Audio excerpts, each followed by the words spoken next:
Hey everyone, welcome back for another deep dive. Always exciting to be back. Today we're going to be digging into the case of Thomas Dillon, Oh, okay. a serial killer who operated in Ohio Mm-hmm. back in the late 80s and early 90s. Right. And, we always love getting source material from you guys. Yes. And for this one, we got some really fascinating stuff. Yeah. A mix of biographical information, Mm. crime details, Oh, wow. even some pop culture references. That's cool. And it's clear that Yeah. you've been doing some serious research I like that. for this deep dive. So Yeah. I'm excited to jump in. Let's do it. One thing that really stood out to me right away Oh, was yeah. Dillon's nickname, Mm-hmm. Killer. Killer. Yeah. And get this, he got this nickname Okay. long before his crimes were even discovered. Oh, wow. That's I mean, talk about foreshadowing, right? that's creepy. It really is. Yeah. It's kind of ominous. It really is. Yeah, it makes you wonder about those missed warning signs, Yeah. Like, were there any? Yeah, in a lot of serial killer cases, we see this kind of strange mix of like normalcy, Right. darkness. Mm-hmm. And you mentioned Dillon, he had a seemingly average life, Yeah. draftsman job, Yep. wife, a son. Mm-hmm. He even had a journalism degree from Ohio State University. That's right. Yeah. And actually, one of the articles that you sent Okay. even mentions this short story that he wrote in college. Oh, wow. It's about a hitchhiker who turns out to be, well, Right. I don't want to spoil it, but let's just say it has some pretty disturbing parallels to his later crimes. That's a fascinating connection, Yeah. It makes you wonder if was his writing like a form of rehearsal? Hmm. Was it a way for him to kind of explore these dark fantasies before acting them out in real life? Right. There's just this psychological complexity to these cases Yeah. it's intriguing and terrifying Oh, I at agree. the same time. Yeah. And, then there's his obsession with hunting. Right. All the sources really detail how he would brag Okay. about killing hundreds of animals. Hundreds of animals. Yeah. And that's how he earned that nickname, Killer. Right. But it's like, it seems like more than just a hobby. You know what I mean? Yeah. It's Yeah. like he was desensitized to violence. Yeah. I think that's a crucial point. Yeah. The escalation of violence, that's a common pattern Right. we see with serial killers. Right. There are studies that have shown that cruelty to animals, Okay. especially when it's excessive and there's no empathy there, Right. can be a precursor to violence against humans. Wow. Like one study by the FBI Okay. found over 70% of serial killers that they interviewed Wow, 70%. had a history of animal abuse. That's a staggering statistic. It is, yeah. So, I mean, in Dillon's case, Yeah. could this hunting obsession Yeah. have been a warning sign that people just kind of overlooked? It's certainly possible. Yeah. Of course, not everyone who hunts Right. or has some fascination with weapons is going to become a violent criminal. Of course. But in Dillon's case, Right. when you combine this intense interest with these other potential red flags, Yeah. like we talked about, the disturbing content of his writing, Mm. it does raise those questions. Were there missed opportunities for intervention? Yeah, it's a chilling thought. It is. Knowing that this darkness was lurking beneath the surface Yeah. of what seemed like an ordinary life. Right. And then between 1989 and 1992, Okay. Dillon goes on this horrific killing spree, Right. targeting 5 men. 5 men. And they were all enjoying outdoor activities, Okay. jogging, hunting, fishing. Wow. It's almost like he was deliberately choosing victims who shared his supposed love of nature. Yeah, that's Right. that's a chilling observation. Yeah. It really speaks to, the twisted psychology at play here. It's Yeah. like he was taking something he supposedly enjoyed Right. and just perverting it, turning these tranquil settings into his own like personal hunting grounds. It's really disturbing. It is. I'm looking at the timeline you provided, Yeah. and it seems like the authorities, Okay. they were initially dealing with a series of seemingly unrelated murders. Yeah, that happened. They span multiple counties, right? Exactly. Yeah, the murders took place in different jurisdictions. Mm-hmm. And initially, that made it hard for investigators Okay. to really see that bigger picture. Right. Each case was treated as like an isolated incident. Right. And that allowed Dillon to continue his spree Yeah. undetected for a longer period. So how did the investigation finally gain some traction? Okay. Was there like a particular turning point? Yeah, there was. Okay. Things escalated when one of Dillon's victims was found on federal property, Okay. and that brought in the FBI. Got it. And at that point, they realized, okay, we might be dealing with a serial killer here. Right. operating across state lines. Okay. They also went back and reclassified a previous death, that of Kevin Loring, Great. from an accident to a homicide. Wow. They started seeing similarities to the other cases. So the FBI gets involved. They realize, okay, we got a serial killer on our hands. Yes. They start connecting the dots. Right. But Dillon was known as killer for years before all this. Right. Why didn't anyone take that seriously? That's a question investigators wrestled with as well, and it's easy to look back in hindsight and say, Right. how could they have missed that? Yeah, exactly. But you have to remember, at the time, no one knew he was capable of murder. Right. It's a reminder that even the most obvious clues, without the context of a crime, Right. can be overlooked. It's like that saying, when you hear hoofbeats, think horses, not zebras. Exactly. Yeah, people No. probably just dismissed his nickname as, Yeah. like harmless bravado. Right. So what was the turning point? Okay, so the real breakthrough came Okay. when Dillon made a crucial mistake. He shot at a potential witness, a guy named Larry Oler.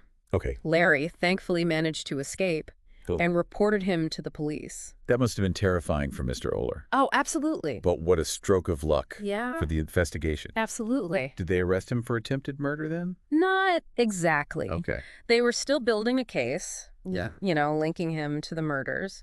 Hmm. But Dillon's recklessness, it didn't end there. Okay. He ended up getting arrested for what seemed like an unrelated probation violation, Okay. buying a handgun after a plea deal for illegal silencers. Wait, so he gets caught for a gun violation, Yeah. but they couldn't pin the murders on him yet. Right. It might seem like a minor offense, Yeah. but it turned out to be like the linchpin of the whole case. Oh, wow. So after Dillon's arrest, Okay. they put out a call to the public Mm-hmm. asking anyone who had bought or sold firearms to him Oh, okay. to come forward. I bet that got some attention. Oh, it did. Yeah. Someone came forward, revealed they had bought a Swedish Mauser rifle from Dillon. Okay. The FBI ran ballistics tests. And it matched the murder weapon. Exactly. Wow. They had a 100% match to the weapon used to kill Gary Bradley Oh. and a 90% match for Claude Hawkins' murder. Wow, that's incredible. It was the evidence they needed Yeah. to finally connect Dillon to the killings. So a gun violation Yeah. ends up cracking the whole serial killer case wide open. I know. It's like something out of a true crime documentary Yeah, you exactly. see on TV. So what happened next? Did Dillon go to trial? So facing overwhelming evidence, Yeah. and with the death penalty off the table, Okay. he decided to confess to all 5 murders. Wow. In 1993, he pleaded guilty Okay. and was sentenced to 5 consecutive life sentences. 5 consecutive life sentences. Yeah, ensuring he would spend the rest of his days behind bars. Yeah, that definitely sends a strong message. Absolutely. But before we get into the aftermath and the other potential cases linked to Dillon, let's pause for a moment and remember the victims. Right. We've been talking about the investigation, the killer. Yeah. But it's important to acknowledge the human cost of Dillon's crimes. You're absolutely right. It's easy to get caught up in the details of a case, Right. but we must never forget about the lives that were lost. Absolutely. So let's take a moment to remember Dillon's 5 confirmed victims. Right? Donald Welling, Jamie Paxton, Kevin Loring, Mm-hmm. Claude Hawkins, and Gary Bradley. Yeah. Their lives were tragically cut short by this senseless violence. It's a stark reminder that behind every case file, every headline, Right. there are real people whose stories deserve to be told and remembered. Absolutely. Yeah. And speaking of stories, it turns out Dillon's case has been featured in several true crime TV shows over the years. Oh, wow. Yeah, like it's a testament to the enduring fascination Right. with this type of case. Yeah. But before we dive into that, Okay. we got some unfinished business Right. with the investigation. There are other unsolved cases Mm-hmm. that investigators believe could be linked to Dillon, right? That's right. The story doesn't end with his conviction. Okay. There are lingering questions and potential connections Right. that continue to haunt investigators Yeah. and the families of other victims. Okay, this is where it gets even more intriguing. We'll delve into those unsolved cases and explore the possibility that there might be more victims out there. Okay. But first, let's take a quick break. Sounds good. We're back and ready to dig even deeper into this case. Okay. And, the possibility that Thomas Dillon might be responsible for Yeah. more than those 5 murders that he confessed to, Right. it's pretty chilling. It is. You said some articles about unsolved cases Right. that investigators believe could be linked to him. Right. And it's like now we're piecing together this much larger and darker puzzle. Yeah, that's a good way to put it. Right. Dillon's conviction brought some closure to the families of his confirmed victims, but it also kind of opened up a whole new avenue of investigation for other unsolved cases. Yeah. Like ripples spreading out from a stone dropped in a pond, you know? Exactly. One case that really caught my eye was the 1984 shooting death of John Joseph Harvett in Pennsylvania. Right. Now, this happened 5 years before Dillon's known killing spree began. Right. But he was actually questioned about it at the time. Oh, wow. Which is interesting. And what's also intriguing is that Harvett was found dead in a wooded area. Yeah, okay. Similar to Dillon's later victims. Yeah, and that's why investigators took a second look at the case after Dillon's arrest. Right. There were enough similarities to warrant further investigation, even though Dillon refused to cooperate. Oh, really? Yeah, unfortunately, without a confession or any concrete forensic evidence linking him to the scene, the case remains unsolved. It's frustrating, but I get how hard it is to connect these cold cases to known serial killers, especially, you know, when the perpetrator's already in prison and not talking. Yeah. But then there's the case of Jeff Titus. Right. The Michigan man who was convicted in 2002 for the murders of 2 hunters back in 1990. Yes. That case was recently overturned, right? It was. Just in 2023, a judge vacated Titus's convictions. Wow. And ordered his release after he had spent over 2 decades in prison. That's a huge development. It is. What kind of evidence led to this dramatic reversal? So one of the key pieces of new evidence was they discovered a previously undisclosed police report that placed Dillon near the murders around the time they occurred. That's pretty compelling. Yeah, and this report had been buried in a cold case file for years.